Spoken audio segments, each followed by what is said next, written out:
Hello दोस्तों, this is solution और आज की वीडियो में बताने वाला हूं आपको जो यूएस फेडरल रिजर्व की इंटरेस्ट रेट अनाउंसमेंट की न्यूज़ आने वाली थी वो आ चुकी है। और यहां पर आपको आगे दिखा देता हूं मैं करीब 75 बेसिस पॉइंट यानी कि 0.75% के आसपास ये इंटरेस्ट रेट हाइक हुआ है। और ऐसा पिछले 28 सालों में नहीं हुआ, इस बार सबसे ज़्यादा बढ़ाया गया है इन्फ्लेशन को कंट्रोल करने के लिए।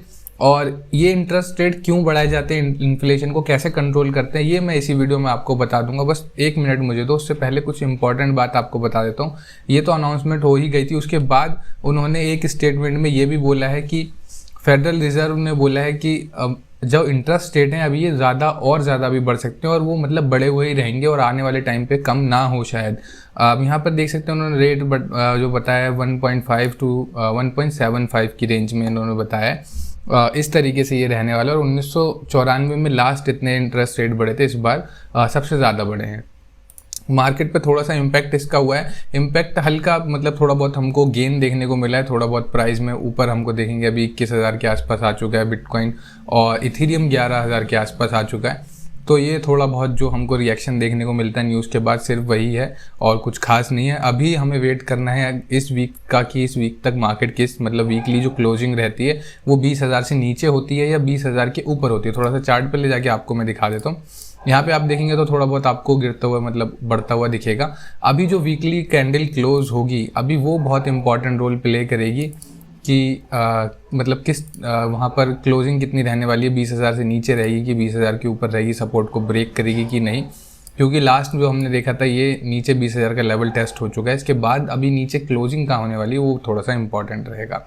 और इन्फ्लेशन की बात करूं तो मैं जो बढ़ती इन्फ्लेशन की बात कर रहा था, मैं जो बता रहा था आपको कि किस तरीके से इंटरेस्ट रेट काम करते हैं इन्फ्लेशन के अंदर महंगाई को कंट्रोल करने के लिए।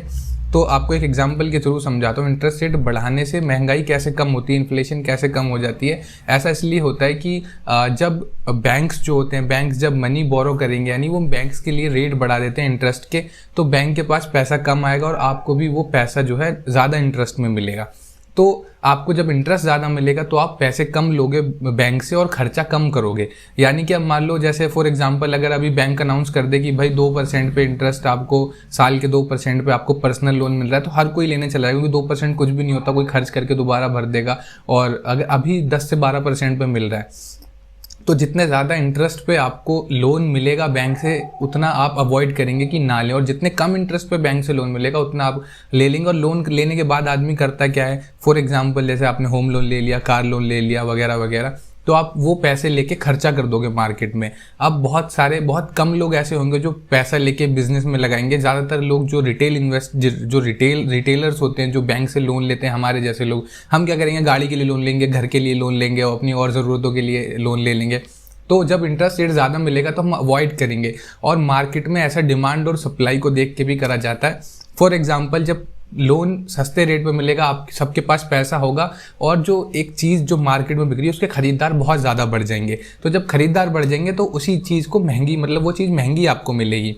उल्टा कब होगा, उल्टा तब हो जाएगा जब इन्फ्लेशन कंट्रोल कैसे होगी, जब इंटरेस्ट रेट आपको हाई मिलेगा, आप पैसा नहीं ले रहे मार्केट में चीज़ बनी हुई है तो वही चीज़ आपको सस्ते में मिल जाएगी क्योंकि उसके खरीदार कम हो जाएंगे, लोगों की जेब में पैसा नहीं होगा। तो ये मैं आपको बस समझाना चाहता था। आई होप मेरी ये एक्सप्लेनेशन आपको समझ में आई होगी।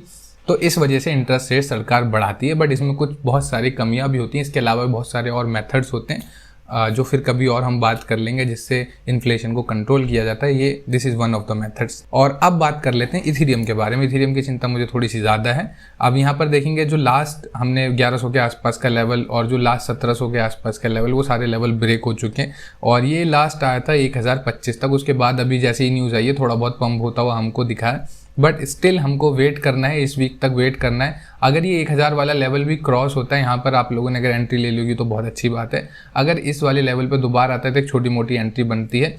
अदरवाइज हम 900 तक का भी टारगेट लगा सकते हैं कि हो सकता है कि इसके प्राइस 900 तक हमको देखने को मिले। तो ये 1000, उसके बाद 900 और उसके बाद थोड़ा सा वेट करना है आपको। नेक्स्ट मार्केट अपडेट का जो मैं दूंगा उसका भी वेट कर सकते हो, अदरवाइज आप अपनी खुद की रिसर्च भी कर सकते हो।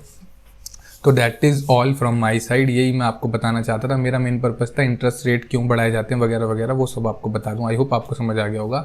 मैं मिलूंगा आपसे अगली वीडियो में। वीडियो अच्छी लगी हो, मेरी मेहनत अच्छी लगी हो तो लाइक कमेंट शेयर जो भी फ्री वाली चीज़ें वो सारी कर सकते हो। टेलीग्राम पे मुझे फॉलो कर सकते हो और मैं मिलूंगा आपसे अगली वीडियो में। तब तक के लिए गुड।